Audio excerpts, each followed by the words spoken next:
I've got K.K. Mistry joining us right here on ET Now, and thank you very much, Mr. Mistry, for being with us. I think for a sector like yours, for the real estate space and for consumption, there are many things. But first up, I'd like to ask you your quick, broad takeaway on budget, which wasn't really interim, and it is now being talked about not as a vote on account, but on an account for votes.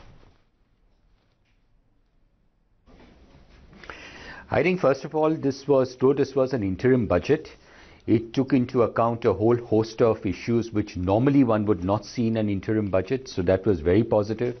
I think the budget on the whole is a very positive budget. It will increase consumption in the economy. The benefit given to farmers will help rural spending. So I think the focus on the budget really has been as expected on the rural economy and on housing. And both these sectors will be beneficiaries of the budget. So let's particularly talk about your sector, and that sector is real estate in some sense. What sort of consumption uptick do you expect to come from the SOPs that have been announced in the budget? I think there are several things that have been announced in the budget, some very specific to the housing sector and some which will indirectly benefit the housing sector, because, for example, if the tax rate of the tax exemption is increased to 5 lakhs of rupees, then automatically people have more money on hand and their ability to service a loan improves, and therefore their ability to buy a house also gets better. So I think consumption in the economy is, to my mind, the single biggest thrust that we see in this budget. And I think increasing consumption in a country like India is so very critical, because ours is a domestic economy, and being a domestic economy, if consumption is increased, then that goes a long way in spurring economic growth. So there are direct benefits and indirect benefits to the housing sector.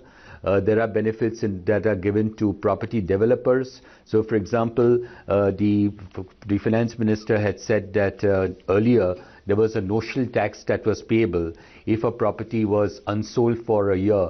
Now that period has been extended for 2 years, taking into account the fact that in many of the urban cities there is an increase in the stock of unsold properties. In addition to that, the deduction under Section 54 has been amended to give the exemption for 2 houses as opposed to 1 house. Section 54 deals with capital gains. There will be no notional tax that will be levied on a second self-occupied property. So that is again a big positive for a middle-income person. And then the tax benefit to builders has been extended to 2020. So I think the budget has focused largely on the rural economy and on the housing sector, as honestly one had expected. And I think the budget has done a lot more than what one would have expected from just an interim budget.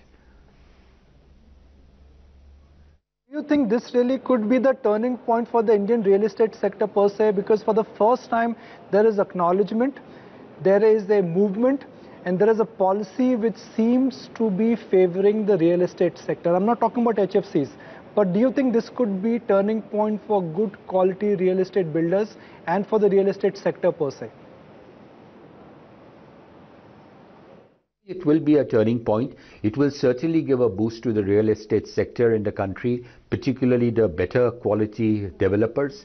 The one thing that one would have liked to see, and which the finance minister alluded to, which is the applicability of GST on under construction properties, which has not been removed. But then the finance minister explicitly said that there is a group of ministers that have been set up to review the GST rules applicable to under construction properties, and hopefully their recommendation will be made to the GST Council, and that we hope will be acted upon. So I think if that can be done, if that one thing can be done, GST can be lowered, GST rate can be lowered on the under construction property, that would go a long way in further spurring demand. Mr. Mistry, this is Maithili from the Noida studio in Delhi. I just wanted to ask you, there's a huge pile-up of unsold stock, flats. The inventory has been piling up and the real estate sector has been under considerable distress. And now we're seeing housing finance companies also unable to really lend as much as before, thanks to the IL&FS problem.